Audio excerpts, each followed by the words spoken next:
Happy Saturday morning to everybody. We have the post-work happy hour tradition that is, you've got to be Sha Tin me. I am Josh, joined as always by Mr. Matt Carlson. Matt, we just saw Hong Kong destroy in the sprint race here at Dubai. We had a... I feel like it's a horse we've tried to beat many times in California Spangle that just decided to show up and just eat everyone's lunch. So, Brenton Avdulla, ever since I went on this podcast saying he's not a good jockey and I'm not going to bet him, has been lighting the world on fire. So, congratulations to him and the connections for winning at a solid price of 3-2. But yeah, horse looked good, and Hong Kong asserting its world dominance here. So there you go. I do want to shout you out a little bit because you had a nice little winner on Wednesday finally. Every once in a while, I feel it's like a horse that I've been chasing too along with you. Was it Harmony and Blessed? Harmony and Blessed, yeah. Yeah. When I think you tweeted, he was like 40-1. I think he ended up going off at like 18-1, but yeah, 19. Yep. Right, Yeah. Yep. So that was nice. And I think one of our listeners tweeted like, "Hey, you guys will finally have something to talk about other than beer and what else did you mention? Something Saxophone else. playing. Saxophone playing, yeah. Which, yeah, we could, but we won't. So it's fine. yeah.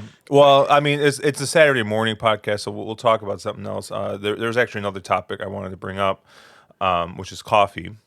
I have a lovely cup of coffee here. I think it's Blue Bottle.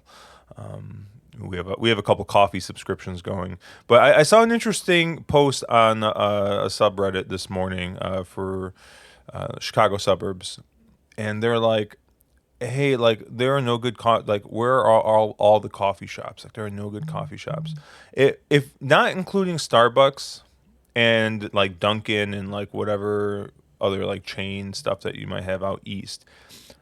Within you're in the fairly densely populated area, right? Yeah, like suburbia, basically. More affluent suburb, I'll call it. So yeah. Okay. Not that I'm on the affluent side of that, but it is a nice suburb. Yeah. So yeah. Hey, same here. Like we live in like a place that frequently ends up on like greatest places to live lists, Yeah, and like we live in in a condo there. I mean, our subdivision is nice. Like I'm not trying to bash like where we're at. Like, but like, there's also like I go walking, and I walk 15 minutes, so about a mile. Actually less, probably about like 3/4 of a mile, like down out my subdivision, down a street, and there's just $1 million homes. So like it's, this is kind of like a little bit of an outlier in this area, but if you had to like think about it, how many independent or small time coffee shops are there within, let's say, a 20-minute drive of you? 20-minute drive. Yeah. Gosh. It's probably in the double digits. Really? Least. Okay. Yeah. And it's funny because I feel like some have opened and closed around us. Yeah. And like the successful ones, I think have kind of branched out into chains. So, are like small chains, right? Like local, like have 3 stores and, kind of operate that way. But yeah, I think if you nestled enough in, 20 minutes in the Northeast is a long drive. So you're dealing with, Midwest time, a little bit. I think, there's a little less sprawl around me. So yeah, but there's a fair number. Funny enough, not to get too off topic from your original point, but the one coffee shop that's closest to me is actually a very high end place. That's, one of those places I don't really feel like going because it's too expensive. But it was a guy who owned the local homebrew shop. He quit that to open his own brewery. His brewery closed, and then he got into coffee roasting. And he like won second place at some national coffee roasting event after that. So I think we've talked about. I'm like, oh, maybe there's a lot of overlap between coffee and beer. To come back to our original topic, that we don't actually talk about anything else here. But it's just funny to me that I was like, hey, this guy won a national coffee roasting competition. And I'm like, oh, that's that guy. I used to buy grains from him. So, but yeah, there's a fair number. I think it's more. They're more in like the coffee experience, like pay $9 for your pour over versus like a sit there all day and Mm-hmm. kind of have that coffee house vibe, if you will. Yeah. But there's a fair number, and they do pretty well. So Yeah, he was the question was basically like, why are there so few good coffee shops? Like he was talking about, Chicago suburbs, and he's like, there's basically just Starbucks and Panera, uh, and the two coffee shops he's found, he's just like that's it. He's only found two coffee shops. He's like, but he's coming from Washington. Uh, that, I mean, you can drive through those places, right? Like if you're yeah, coming from like there, there's a coffee shop every 6 feet. It's incredible. yeah, and So they're like, I think someone said you went from the home of coffee to Illinois, the home of pizza. All those coffee shops are pizza places here. I was like, pretty okay, that much, makes yeah. sense. Oh, and then someone said, yeah, hot dog and Italian beef places as well. So, but yeah, no, it's funny. Like because um, I mean, we do our stuff through mail order. We get beans from Intelligentsia, we get stuff from Blue Bottle. And like it's funny because there is a real big, I think, coffee culture in Chicago. There's a lot of very very good roasters in Chicago, but just like everything else, like you get out in the suburbs, and I don't know, the Chicago suburbs, like I mean, they really are the suburbs. It's not like an extension of the city. Like it's completely different than city living, and because I think sometimes like uh, and mind you, I've never been here, and this is me just talking as completely uninformed. But hey, that's what we do in here. Like I think of like Hoboken, right? Which people are like, oh, that's the suburbs, and like that is not what a suburb in No, in um, the those are their Chicago own area is cities, like. I mean, right? that's Like, yeah. basically the city, practically. I mean, I guess maybe it's like Oak Park out here, which is very city-like and is like a 15-minute train ride into the city. But Yeah, um, New York suburbs are different than your average suburb, right? I mean, yeah, they've built into cities of their own because they've had to. So, hmm but yeah. But let's get on to what people hopefully want to hear is Slate Pick 3 here, Sha Tin. It's going to be starting here at race 8. We're going to be doing class 4 racing here, 1,200 meters. The Lee Woo Sing Alumni Handicap. I don't know who Lee Woo Sing is, but we got 14 horses drawn in for this race. I'll be honest. I had a hard time with this race trying to find a horse who I thought was coming in with any semblance of form. These are some pretty bad horses, I think. Well, not terrible horses, but like there's just no one here who I'm just like I could feel like was definitely going to take a step forward, or I think was going to really be in there. The horse, the one horse, You're My Everything. Obviously, has been pretty close the last 3 times out. Seems to like being drawn outside. At least the last the two races that he nearly won, he was drawn outside, and he's drawn mid pack in here. So I don't know if that's a thing. He just prefers to be outside of other horses, but I took a long look at him.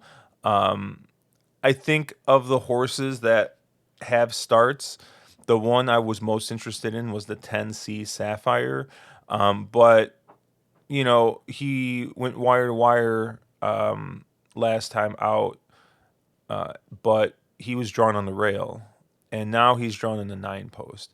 So I got a bit of a question mark on him, just because I don't know if he's going to be able to overcome that draw. I think he's going to have to use a bit of energy to kind of cross over a couple of horses. I mean, it doesn't seem like there's very much speed in here, but so I do think that the 10 still gets the lead from the 9 post, but I think he's going to have to work a little bit harder than he had to last time when he was just on the rail. So I mean, my eyes went straight to the two of the first time starters, Lucy in the Sky and Storming Dragon. Of the two, I probably prefer Storming Dragon a little bit. Seems to be trialing a little bit better than Lucy in the Sky was. but Lucina Sky, I think, has also got a win in the most recent trials. So I think both of these are well meant here. Probably going to win first out. Um, you know, when in doubt, take the one Pertins aboard on.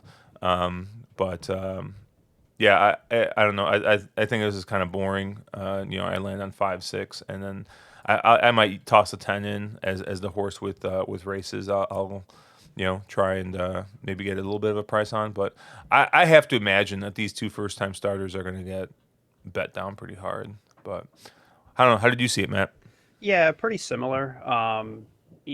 Same with you on the six, right? I think I've been burned by Zach on a first time starter before, and I think some of the sire numbers on Star Turn are pretty good at 6 furlongs at 1,200 meters. So, and naturally, I think I kind of went there because I saw it the same way as you. There really wasn't much else in this race that I had a lot of strong convictions on. Um, the other horse that I kind of liked as an A that, I hope you have your soundboard ready from a Lord Miles perspective. I like the four King Miles. So, to bleed over from your drinking champagne podcast here, maybe I'll get a picture if it wins and hold it up every time and hang it in my background just to, kind of have that connection to champagne. But hey, I thought it made some pretty good ground last time from pretty wide out. Obviously, it drew the 12 post. It gets a better draw this time in the one post. It gets a jockey upgrade to Hugh Bowman, a lot to like, and again, in a field that doesn't really have too much else going on. So I thought those would probably be my A's in the four and the six, and then I tossed a lot back and forth for where else to go from like a B perspective. I thought the 12, the 13, the 14 all kind of showed something and maybe coming into form. Kind of in those fourth, fifth races. Of those, the 14 is drawn the best. I thought the 12 could probably move forward more in the fifth race up, but you're also dealing with Luke Ferraris on a wide post, and I just can't really play that. From that I went to the 13, and again, I think Ben Thompson is not great here. I think he has 2 wins overall, and they're on the same horse, and that horse is probably a monster. I forget the name of it, but it did show something last time. It moved forward. It's kind of been settling way back, and on some courses that probably aren't playing to settling way back like that. I don't think it gets a setup here by any means, but I think the price is right in case the track's playing funky or given a little bit better draw, he can get a little bit more forward position. So reluctantly, I'll play the 13 as a B, but I think the 4 and the 6 are probably where most of my money will go. But kind of a tepid betting race for me. I don't really think anything stands out overall. So Yeah, this wasn't a very exciting race. So I'm sure there's going to be some like 40-1 bomb or something that wins, and good. it's going to be, oh yeah, you'll have it covered. But let's move on to race 9 here. I thought this was actually a pretty interesting race. It's Class 3 race. We're going to be going the 1 turn mile here, 1,600 meters, and I feel like we've talked about a lot of these horses before. You know, just noted money burner the last couple times. I think for me, Beato is in here. I feel like maybe last time we were like, yeah, this horse is just way better than anybody else, and Yep. lo and It wasn't. behold, no, I got wired by the 3 Frantank, and then Frantank comes back and stretches out and isn't able to see it out. So I did think Frantank was a little interesting here.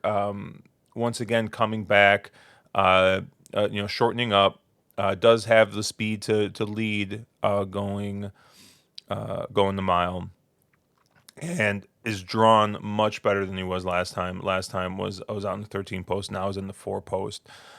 So I think that that's definitely a move up for the 3 horse, and did stay on, to finish 4th by 2 lengths last time. So like the wheels didn't completely fall off.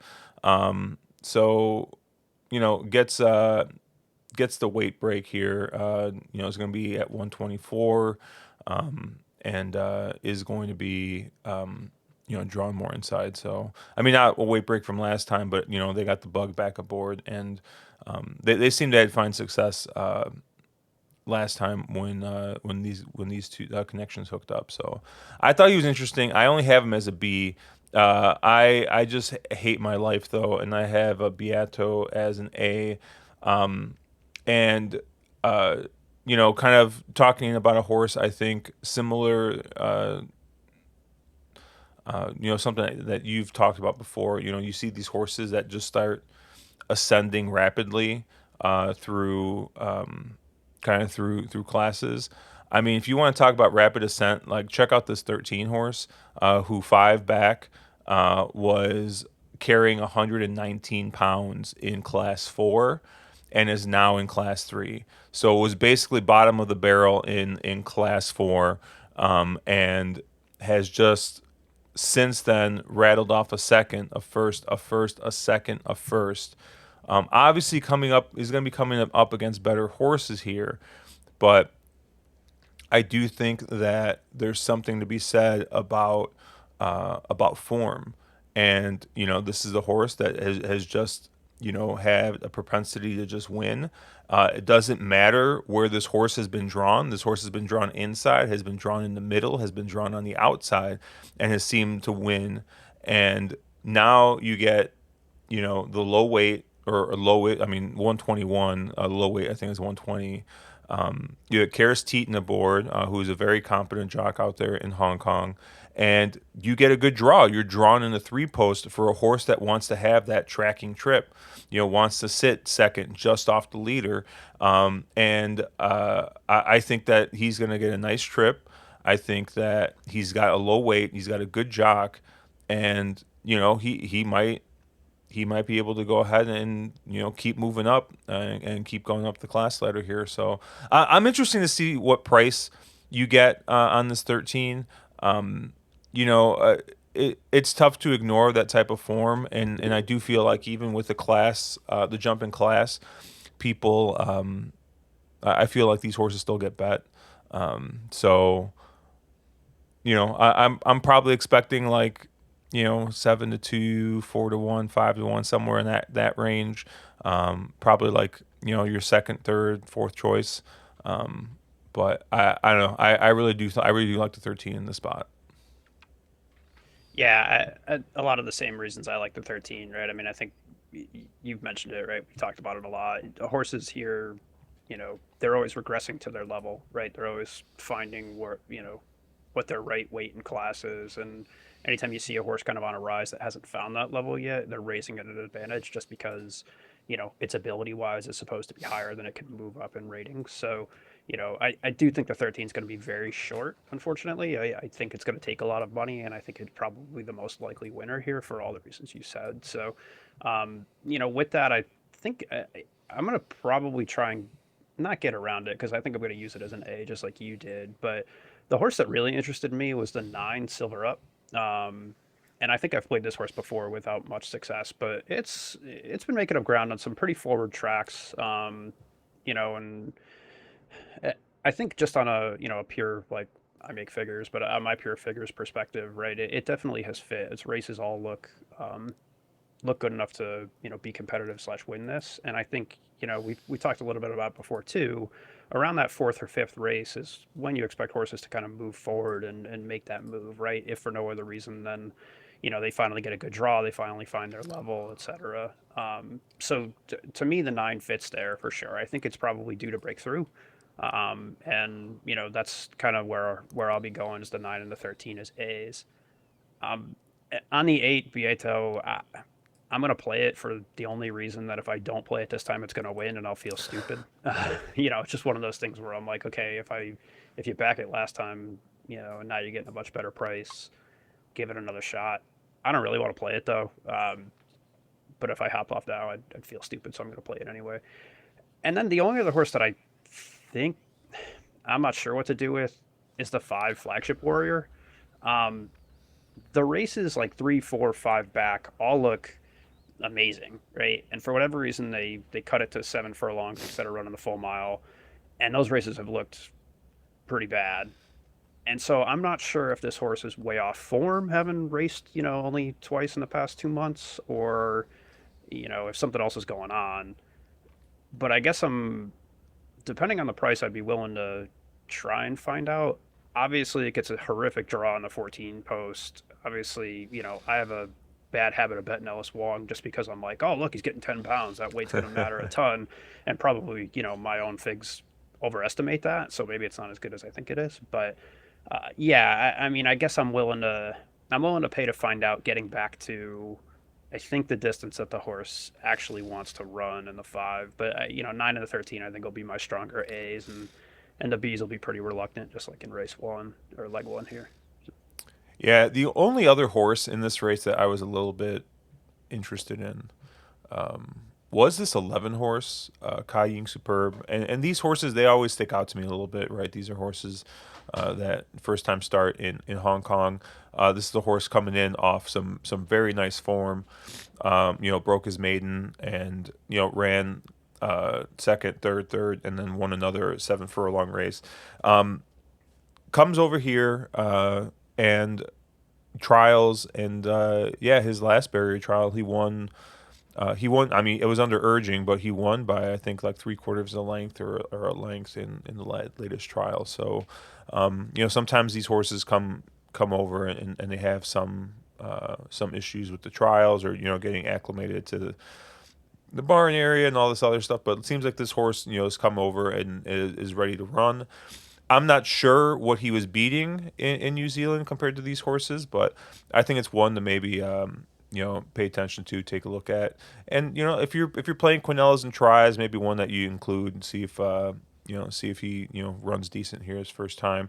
Not necessarily a great draw or the connections don't exactly scream, hey, I need to use, right. It's not like John Size and Zach Burton here. You're getting oh, I forget what his name is.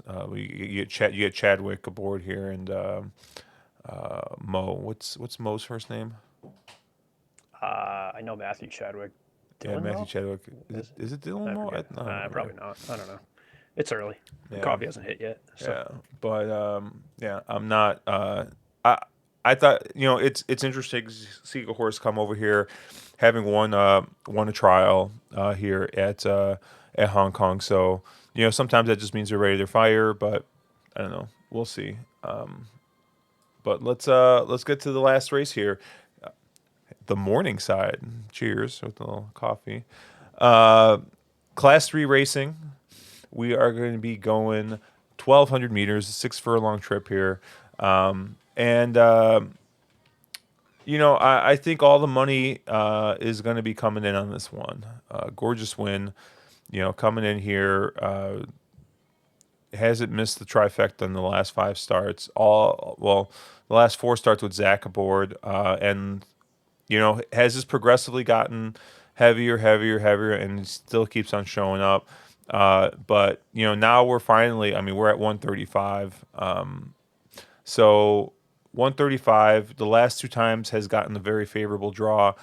He's drawn okay here. Not it's not like he's out in the parking lot, but maybe just the weight and the slightly worse draw, maybe that's going to be enough. Especially like in a 6 furlong race where the slightest thing can go from winning and losing by a neck. So let's see, maybe if just those small adjustments maybe make it a little bit more difficult for this one to win.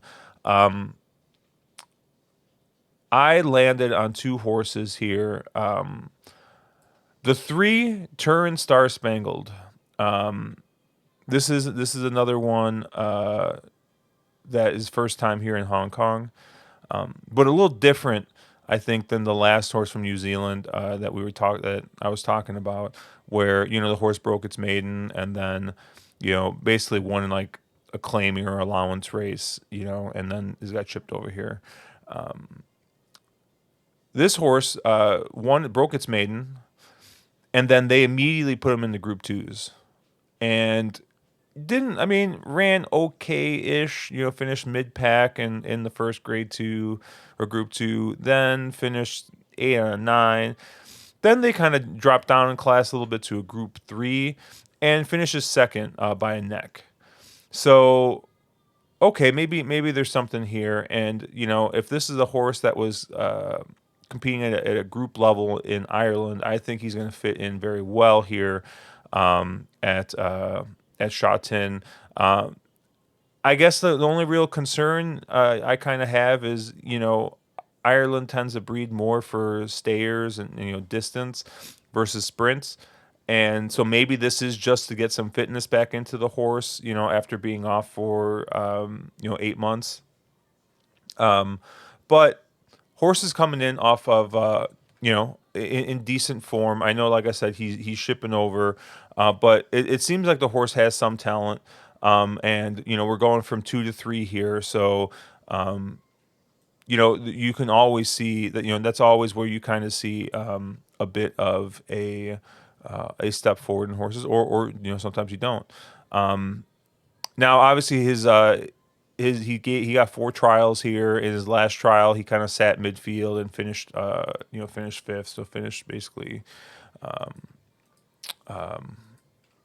mid pack. But you got to remember also that those trials are on dirt.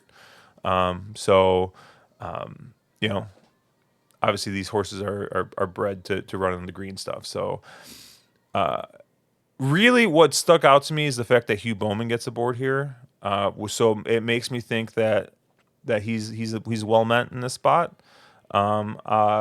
So not necessarily the greatest draw. I mean, he's drawn mid pack, but I thought that he'd be an interesting alternative. Like I said, the locals don't tend to bet these type of horses unless Zach's aboard, and then they go crazy for it. And or no, wasn't it? It was a couple weeks ago where that I had that horse and you didn't, and it was the same type of horse. It was a horse coming in, and Zach was aboard, and he was like 5-1 or 6-1, wasn't he? 8-1. We're Eight still to talking one. about that though. Yeah. Yeah, it's just like, you know, they just they don't believe the overseas form. So, Yeah. and the other horse I liked was the 7 James Tack.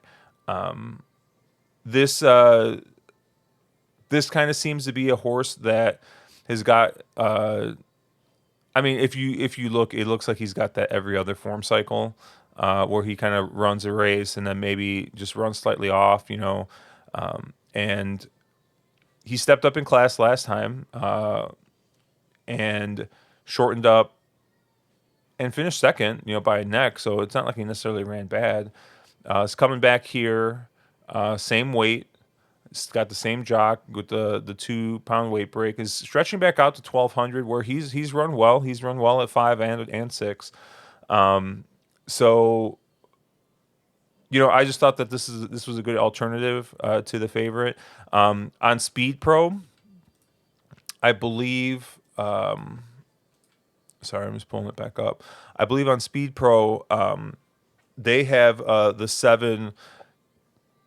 They do have the 7 a couple points slower, but it seems like they think that the 7's going to get a bit of an easier trip than the 1.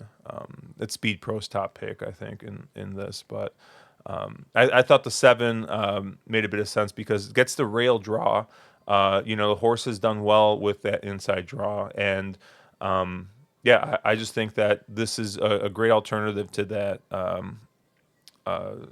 rail horse who or to the one horse Gorgeous Win, who, like I said, the last race he ran, I think wins this race, but I think he's just going to have things are going to be just a little bit tougher for him this time out.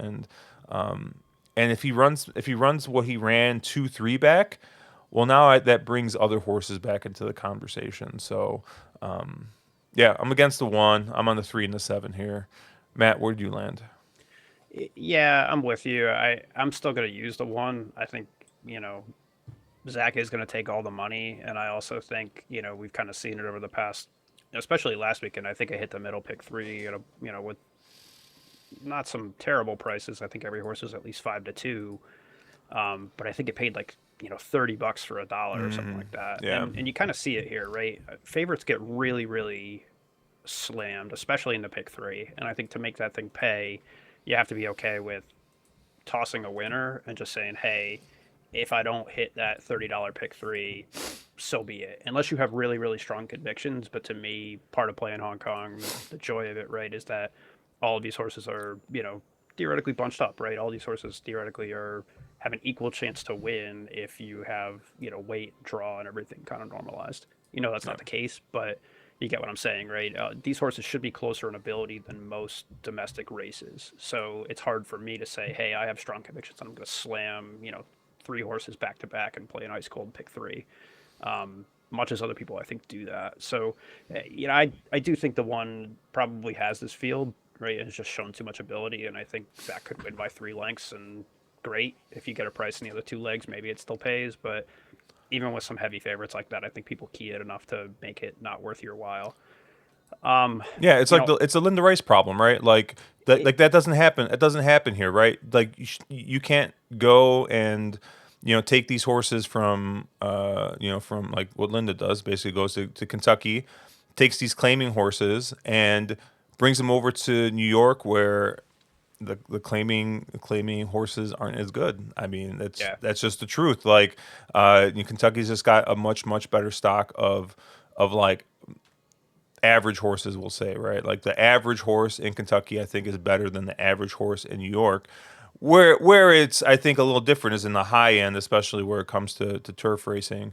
But yeah, I mean, like you do get these, like I said, like these shippers that come in.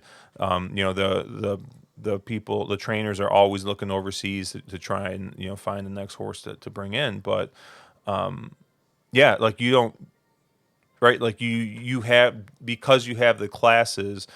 There's some gamesmanship in there, and like there's horses for that sure. it does take time for them to move in and out of classes. So like you will see an overmatched horse in the wrong class for a while, and you'll see a horse that is just better than everybody, and he's got 10 pounds on some of these other horses because he's only raced 5 times. Like it happens, but no, that's a really great point. Yeah, there's no gaming the conditions here, right? You can't just suddenly, put them where you want them and say, I think this horse is going to run class two. It doesn't work that way. No. So, all that said, I was kind of stretching to find some horses I could get around the one.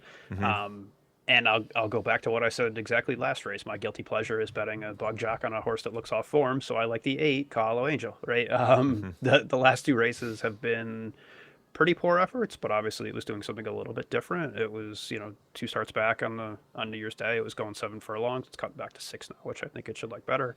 Last race was obviously a Happy Valley. I'm not sure if that horse. It's had 2 seconds at Happy Valley, so clearly has run well. But I'm kind of hoping the races that it showed back in the October November timeframe, the 6 furlongs at Sha Tin are really what it wants to do.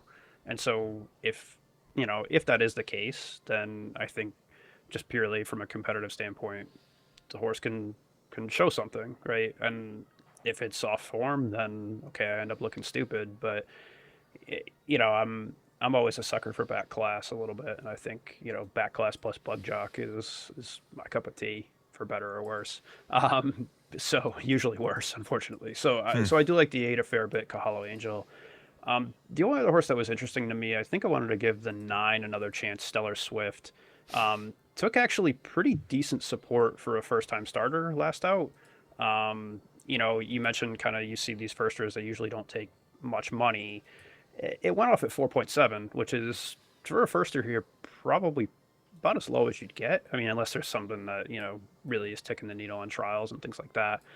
And it had some excuse racing wide, etc. I'm not sure on this one. I do think it could be one of those types that you're waiting 2, 3, 4 races and then it shows ability. But I do think the horse has ability, and so I'll hop on now with a B. Um, but kind of fully expect it to maybe need another race or two to come into form and one to watch maybe going forward. But I will play it here just to you know maybe get a price increase, and maybe if the horse is really good, um, can show something. So yeah, I'll go those directions reluctantly. And if Zach wins, maybe I make money back. So Who's sorry? So you like the 8, and who's the other one? the 9, Stellar The 9 Swift. seller stuff. Okay. Yeah, and so looking a little closer at the 8, I think one thing I kind of missed even. If you look at that eight's race, I mean the 8. beat the 7, 4 back. So that maybe that is one that I got to take a closer look at. Like, I've like the 7, and the 8 was able to beat it in that restricted class 4 race. So yeah, that's a good catch there, I think. It's all track dependent, right? I mean, I do like James Tack as a horse. I think it's just me trying to make a decision of, is the class jump into something new that it hasn't shown yet at that too much, and or how do I think the track's going to play, right? Yeah. Maybe I'll be up early on Easter Sunday, for the kids anyway, so they'll be up and I'll be watching this race as it is, and maybe I'll see something. But if I think the track isn't going to be playing forward, James Tack to me is something that I'm like, okay, I don't want that. If for whatever reason it starts playing forward, then I do think that 7 probably has a much better shot here, because it does want to be forwardly placed. So Yeah, what time? What time are they running? Are they running overnight? Or are they running in the morning? I think they're running their typical. I think I don't think they Okay. changed much of anything. Okay. Maybe first post is like 15 minutes earlier. Oh, I okay. can never tell if they go off 12:45 or 1, but I think it's their normal time and their normal schedule tonight. So Okay.